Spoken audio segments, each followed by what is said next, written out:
Have you ever fallen in love for the first time at 62? My name is Tom, and I spent 35 years driving trucks across the country. Alone. Always alone. Until one day at a truck stop in Nowhere, Kansas, a 19-year-old kid asked me for a hand, and I said yes. I didn't know back then that I was saying yes to something much bigger than just offering a roof over someone's head. I was saying yes to my own life. For the first time. Retirement. For me, it was a sentence. 35 years of solitude on the road that suddenly invaded my home. Without the roar of the engine to drown out the silence, my routine was simple. Wake up, workshop, sleep. No one visited me, and I preferred it that way. Getting to know someone means letting them see you, and I spent my whole life hiding who I was. But every day I went to the same truck stop. Maybe I needed to see faces, drivers rolling in and out. My way of still feeling like I was part of something, even if nobody knew my name. It was on one of those days, a Tuesday, mid-afternoon, the sun beating down on the Formica tabletops, diesel fumes and burnt coffee mixing in the air. I was finishing my second cup when the diner door opened, and he walked in. Jake.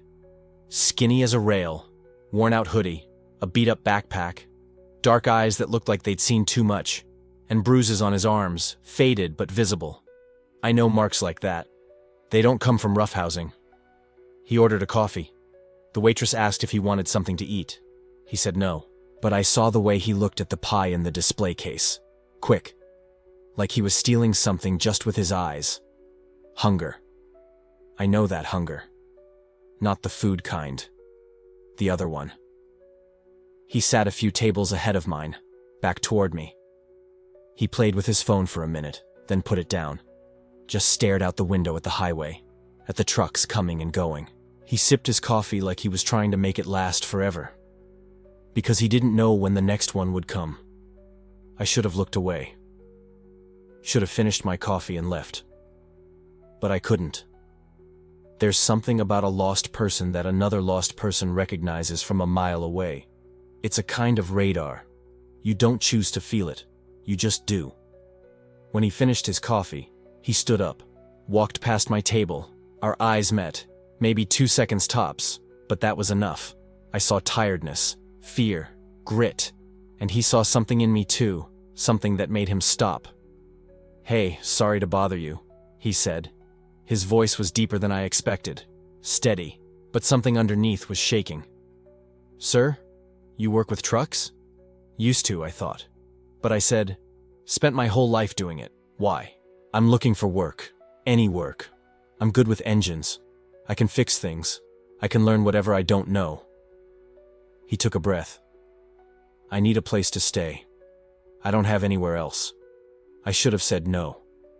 My life was empty, but safe.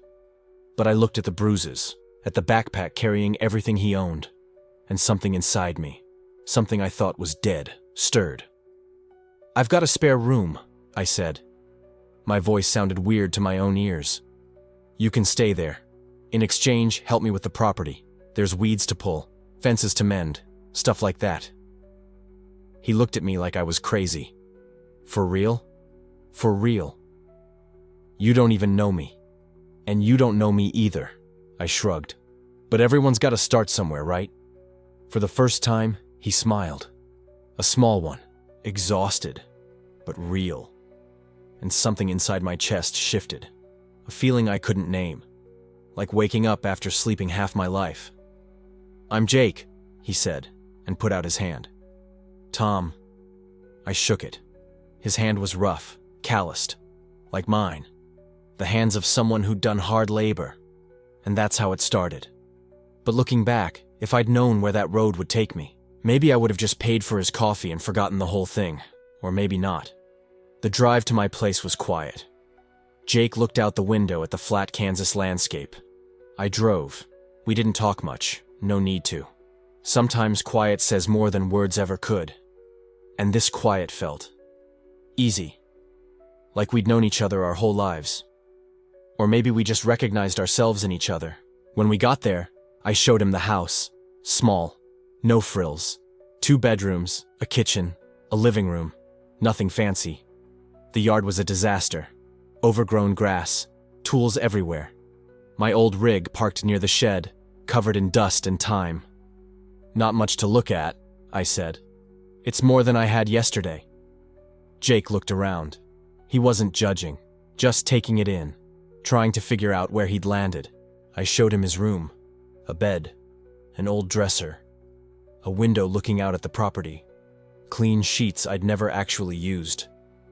I'd bought them years ago thinking maybe someday I'd have company. That day never came. Until now.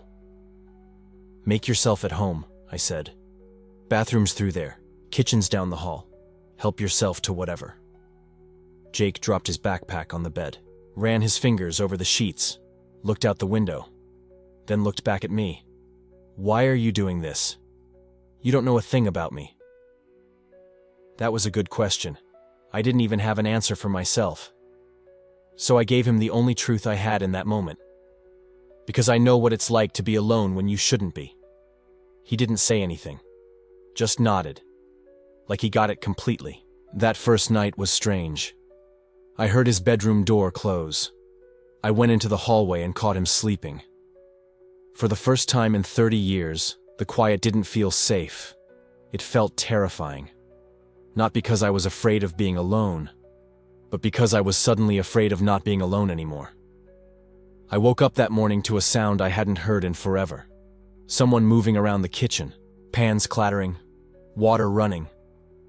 I just lay there for a second, listening, trying to remember the last time I woke up to someone else being awake in the house. I couldn't. I got up, found my slippers, walked to the kitchen, half expecting to wake up from a dream. Jake had his back to me at the stove. He'd made coffee, toast. When he turned and saw me, he gave me this lopsided smile. "Morning. I thought I'd get breakfast going. Hope that's okay." I nodded, sat at the table, watched him there, moving like he'd been doing this forever, like it was second nature. And then something hit me, out of nowhere. I can't describe it right. Just watching him there, his thin shoulders, the way he moved, careful, deliberate. I looked away fast, real fast, not wanting to understand what I just felt. Jake put the coffee on the table, sat down across from me. We drank in silence. But it wasn't the heavy kind.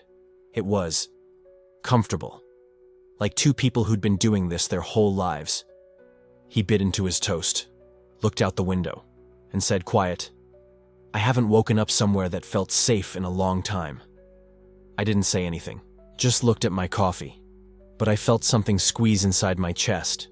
Not pity. Something else. Something I couldn't name. Over the next few days, we fell into a rhythm. Jake cleaned the house, fixed things that were broken, tackled the yard. And I spent a lot of time in the workshop working. But really, I was just watching him. Watching too much. The way he'd brush his hair back when he got hot. The way he laughed when he screwed something up. The way he talked to me, always looking right at me, like he was searching for something in there. And me? I just kept looking away. Because every time our eyes met, I felt that same squeeze in my chest. That feeling I didn't want to understand. One afternoon, we were mending the back fence. Jake held the plank while I hammered. At one point, he leaned in to adjust it, real close. I could smell him sweat and soap from the dollar store. My hand shook. I missed the nail. Jake laughed. "You okay, Tom? You look nervous." I forced a laugh, looked away. Just tired. But it wasn't tiredness, and he knew it. I knew it. That night it hit me. I was feeling something for him, for the 19-year-old kid in the other room. I went to the bathroom and splashed water on my face. 62 years of running, and now I was shaking in front of the mirror, terrified of myself. After that, I started keeping my distance. Not intentionally. Or maybe I did. I don't know. I just couldn't be around him without that feeling in my chest. That crushing sensation. I knew this was going to end badly. It was only a matter of time. I hung out in the workshop more, made up work, tinkered with truck parts that didn't need tinkering. Jake noticed, obviously. One morning he showed up at the workshop door, leaned against it, crossed his arms, asked straight out, "Did I do something wrong?" I didn't even look up. "No." "Then why are you avoiding me?" "Nothing." I didn't know what to say. Didn't know how to explain. Didn't even know how to look at him without feeling everything all over again. Jake took a step inside, just stood there, waiting for me to talk. I didn't.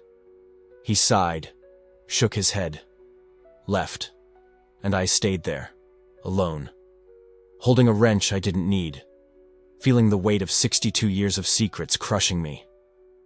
I couldn't sleep. Before Jake came, I was fine, a retired guy at peace. Now, I was in love, at 62, with a 19-year-old.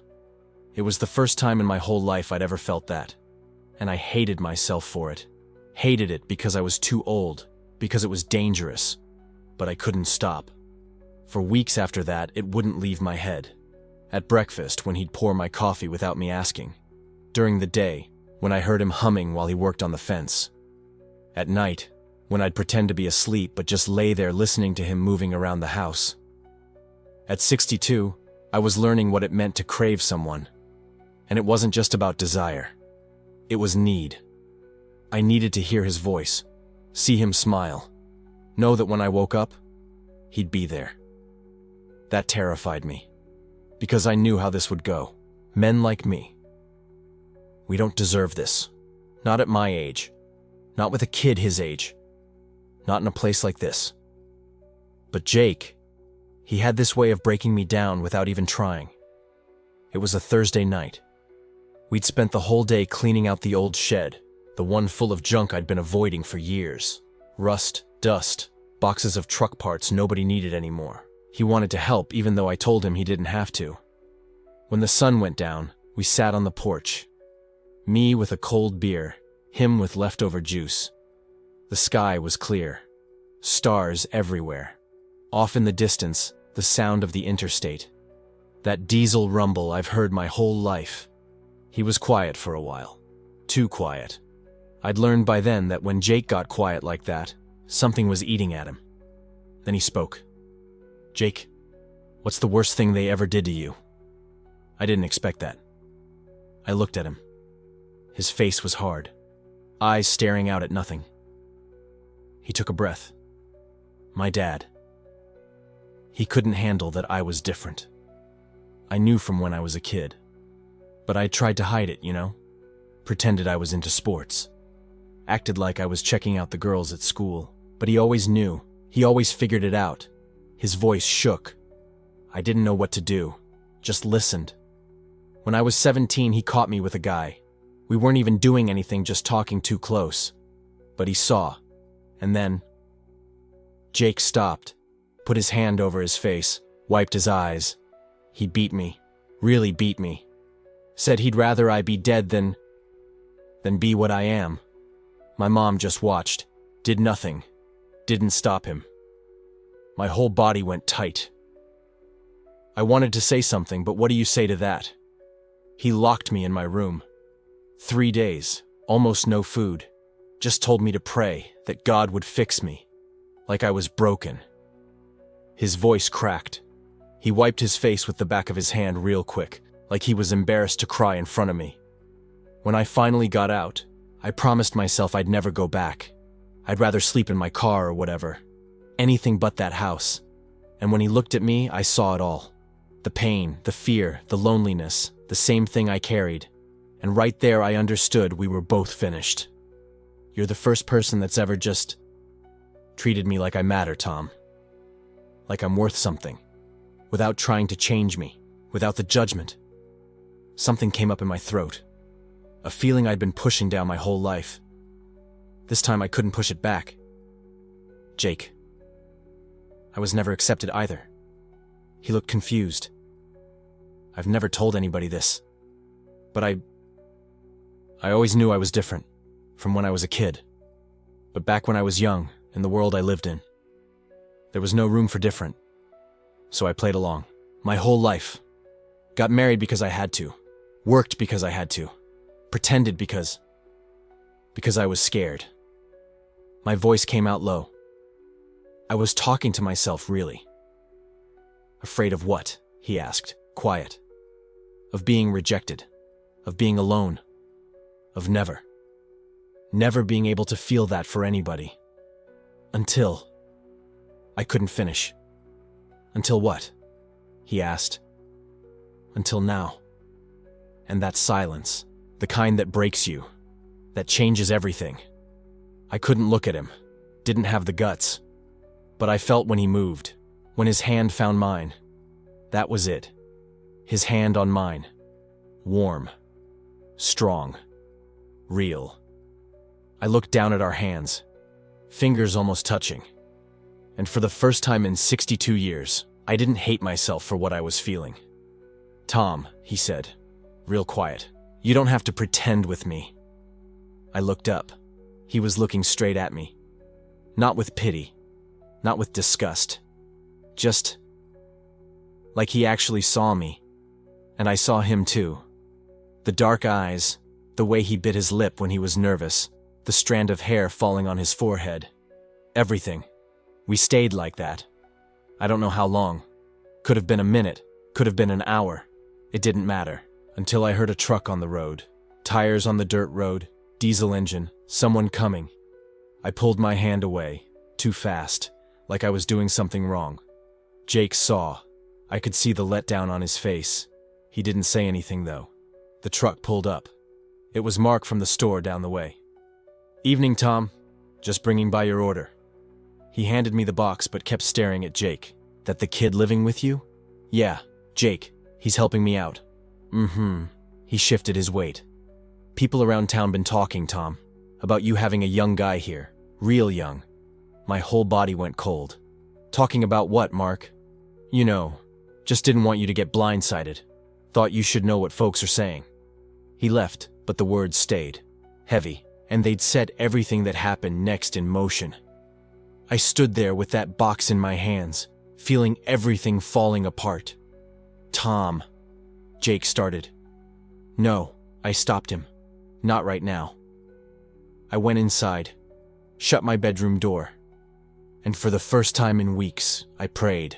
I prayed it would go away, that I could bury what I'd let loose, that Jake would leave before I ruined his life too, because now I knew. What I felt wasn't just my problem, it was dangerous, and the whole town was watching. I prayed all night, didn't help.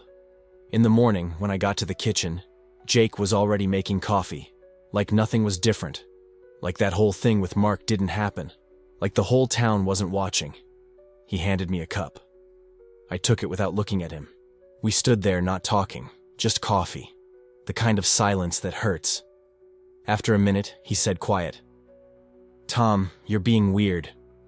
I didn't answer, just stared at my cup, watched the steam. Since last night, you won't even look at me. My chest squeezed. I wanted to say I was fine, wanted to lie, but nothing came out. If I did something, if I'm making you uncomfortable, it's not you, Jake. My voice was raw. It's the town. It's complicated. He set the cup down hard, crossed his arms. Complicated how? I couldn't look at him. People are talking. They're making assumptions. About what? Things. Just things. The silence came back, but different now. Dangerous. Tom. His voice got harder. Look at me. I looked up. Big mistake. Because the way he was staring at me, serious, waiting for the truth, I knew I couldn't run anymore. What are they assuming? He asked. I swallowed. That we, what? That something's going on between us. He didn't move, just waited for me to keep going. And I need you to know this, Jake. I took you in because you needed help. That's all it was. And now people are turning it into something sick, and I can't. I can't have them looking at you like that because of me. Because of me? He stepped closer. Tom, what are you saying? Maybe you should go. The second those words left my mouth, I saw his face. Not anger, worse, hurt. Are you throwing me out? No, that's not. Then what? You're treating me like I'm the problem. Like letting me stay was a mistake. It wasn't a mistake. So why do you want me gone? The truth was, I wanted him there forever. And that thought terrified me. Because I knew forever wasn't real for people like us. Jake took a step. I don't have anywhere else, Tom. You kick me out, I'm back on the road. Every word was a punch. But if that's what you want, if it's easier to get rid of me than to deal with whatever's eating you up. Fine. I'll go. He turned toward the door. And something inside me just broke. Whether it was desperation or the thought of losing the best thing that's happened to me in 62 years, I didn't care. Jake, wait. He stopped, didn't turn back. Don't go, please. The quiet pressed down. I could hear my own heart pounding. He turned back, tears in his eyes. So tell me, what's really going on?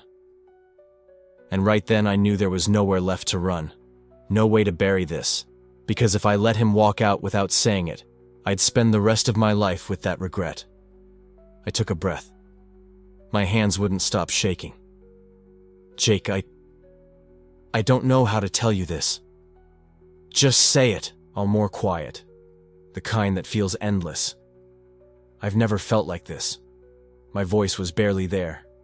62 years and I've never felt anything like what I feel when you're around. He just looked at me, waiting. When you first came, I thought it was charity. But then you stayed, and I started counting the hours till you woke up. I know it's wrong, Jake. I know this town will destroy me for it. But I can't stop. He took a step. Real slow. Like he was afraid of spooking me. Feel what, Tom? I looked at him, his face. The dark eyes that had kept me up every night for weeks. And it came out. Finally. I'm 62 years old, Jake. And you're the only person I've ever been in love with. And that's what scares me. A different kind of silence. Not heavy, not angry, just still. Like the whole world stopped breathing. Jake stared at me. Didn't blink, didn't move. Like he was trying to make sense of what I just said. I waited. For him to yell, to laugh, to grab his stuff and walk. But he didn't. He just stood there, looking at me. And I had no idea what he was thinking. The clock on the wall ticked. Outside, the bugs were singing. A car passed somewhere on the highway. But in that kitchen, everything froze. And I didn't know if I'd just won or lost everything. His answer was going to decide the rest of my life. I don't know how long we just stood there like that. Could have been 10 seconds. Could have been 10 minutes. The clock kept ticking, but it felt like time had stopped completely. Jake didn't move, didn't look away, and I was just standing there waiting for it to fall apart. Because that's what I was expecting, right? That he'd run. That he'd look at me like I was some sick old guy. That he'd say I was taking advantage. That I'd lied to him. That he'd throw everything I'd said back in my face. But he didn't do that. He just took a breath. Slow. Like he was putting the words together in his head before he let them out. And when he finally talked, his voice was low, steady, no anger. Tom, I know. 2 words. That's it. And the ground vanished. What are you talking about? I got out, voice hoarse. He gave this half smile, not cruel, just tired maybe, or relieved. You've been looking at me for 2 months, Tom. You think I didn't notice? Or how you freeze up if I get close? My face went hot. You know what's messed up? I spent my whole life running from people who were supposed to protect me. And the one person who helps me is scared of me. He laughed, but not a happy one. It's not fear of you, I said. It's fear of what I feel, what it means, who I am. Jake turned to face me full on, and in his eyes, there was something I hadn't seen before. Not pity, not anger, understanding. You think I don't get what it's like to be scared of who you are? He asked, his voice stronger now. You think I don't know what it's like to hide something your whole life because if anybody finds out, everything explodes? I didn't say anything, because I knew it was true. I'd always known. We were the same. Two people who ran. Except he ran from his house. I ran from myself. "I don't know what I feel for you, Tom," Jake said, and every word hit like a hammer. "I don't know if it's just grateful or lonely. If it's because you were the first person that made me feel like I mattered. I don't know." He stepped toward me. "But I know that when you're gone, I'm waiting for you to come back. I know that coffee in the morning with you is the best part of my day. I know that when you get upset at me for leaving the gate open, I don't even care, because it's the first time anybody's ever cared enough to be mad at me." My chest was tight. I wanted to say something but couldn't. "And when you look at me the way you do, I don't feel sick about it. I don't feel scared." He stood right in front of me. "I just feel like somebody finally sees who I really am." His hand came up slow and touched my face, the same way I'd touched his. I shook, not from fear, from something I didn't even have words for. "But this is a nightmare, Tom," he said, and his voice broke a little. "You're 62. I'm 19. We're in some small town where everybody knows everybody. If word gets out, they won't think you're in love. They'll think you're a monster." "I know," I said quiet. "And I don't want that," he went on. "I don't want you to throw away your whole life for me. I've already screwed up a lot in my life, Tom. I don't want to screw yours up too." "You didn't mess anything up," I said stronger. You brought me back to life, Jake. For the first time in 62 years, I feel like I'm actually alive." I took his hand from my face and held it tight, like it was the only thing that was real. "I spent 35 years driving trucks," I said. 35 years on the road. You want to know why? Because when I was driving, I didn't have to think. I didn't have to feel. I was just a guy moving cargo from here to there." Jake watched me, dark eyes paying attention, and I kept going. "When I was young, maybe 15 or 16, there was a kid at school. Dark hair, light eyes, always smiling. Everyone liked him. I liked him too. Not like the other guys did, though. I hadn't thought about him in forever. That memory was buried deep. So deep I thought I'd lost it. One day after school we were messing around and he fell, scraped his knee. I helped him up, and when he took my hand I felt exactly what I'm feeling right now. I squeezed his hand. I ran. Actually just turned and ran. Never looked at him again. Because I knew what it meant. And if anybody found out, I was done. So I buried it. Buried it so far down I forgot it was even there. He didn't say anything, just held my hand and listened. I got married after that. Had a wife. Lasted barely 3 years. She said I was cold, empty, like living with a ghost. And she was right. I was a ghost. Never really there. Never with anybody. Not even myself. I let go and rubbed my face like I could just wipe it all away. Then you showed up, I said, looking at him. And I couldn't pretend anymore. Couldn't run. Because for the first time in my whole life, I wanted to stay. Jake closed his eyes. Took a deep breath. When he opened them, tears were there. Small ones. "What do we do now, Tom?" he asked. Barely a whisper. That was the only question that mattered. Because we could pretend this never happened. Just go back to how it was, me being the old guy alone, him being the lost kid in the spare room. We could keep having coffee, keep working side by side, keep pretending we don't feel anything. Or we could be honest. Admit something's there, something real. Something that's both terrifying and warm. But if we do that, what happens? The whole town talks. They look at me like I'm a predator. They look at him like he's a victim. They make up stories. They turn us into something sick and wrong. And maybe they're right. Maybe the age thing is too much. Maybe I am taking advantage without knowing it. Maybe he's just grateful and confusing it for something else. Maybe. Maybe. Maybe. But when I looked at him, felt his hand, saw how he looked at me, none of that mattered anymore. "I don't know, Jake," I said because it was true. "No idea." He nodded slow, like he figured I'd say that. Me neither, he said.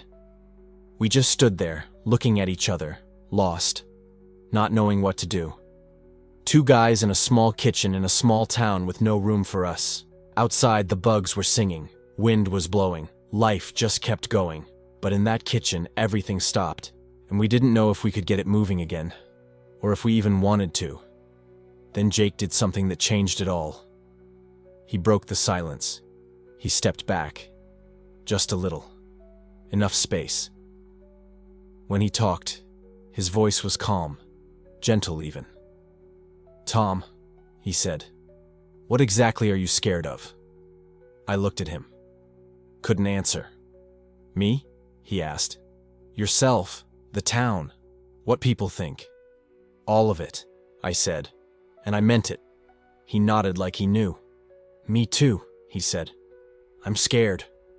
We stood there quiet, no talking, just being in the same space, feeling the same thing. Then he spoke. "You know what I figured out?" he asked. "Fear doesn't kill you. We think it does, but it doesn't. What kills you is not living." I couldn't swallow.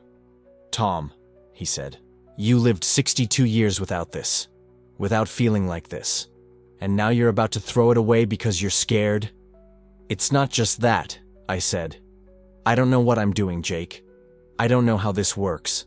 I don't know if I can do this." "Nobody knows," he said. "Nobody grows up learning how to love. We figure it out. Sometimes we figure it out late." He stepped forward slow, like he was walking towards something scared. "You don't need all the answers right now," he said. "You just need to decide if you want to try." I looked at him, his face, his eyes, and I saw acceptance, no judgment, no pity, just acceptance. "What if we mess it up?" I asked.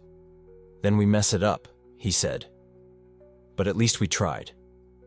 I took a breath, closed my eyes. When I opened them, I knew exactly what I was going to say. "Okay," I said. "Let's try." And that was it. No movie kiss, no music playing, no promises forever. Just two guys in a small kitchen deciding fear wasn't going to run us. The days after that, nothing really changed. We still got up early, still had coffee, still worked on the place. But something was different. The way he looked at me when he thought I wasn't watching. The way my hand would brush his when we passed. The quiet between us that used to feel empty, but now felt like someone there. The town kept talking naturally. Mrs. What's her name at the store still gave us looks. Guys at the bar still whispered. I stopped caring. Because I figured something out. When you don't feel anything for 62 years, and then you finally feel something, you protect it. You hold on to it. Don't let anybody take it. About 2 weeks after that conversation, we were on the porch. Late afternoon, sun going down, turning everything orange and purple. Jake was in the chair next to mine. We weren't talking, just watching the sky. Then he reached over slow and took my hand. I looked down at our hands. His, young and smooth. Mine, rough and old. Together. I didn't pull away. We stayed there till the sun was gone, till the stars came out, till the bugs started their night sounds.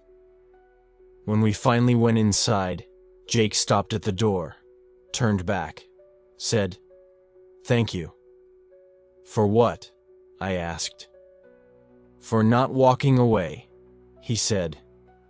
I didn't know what to say, just nodded, and we went in.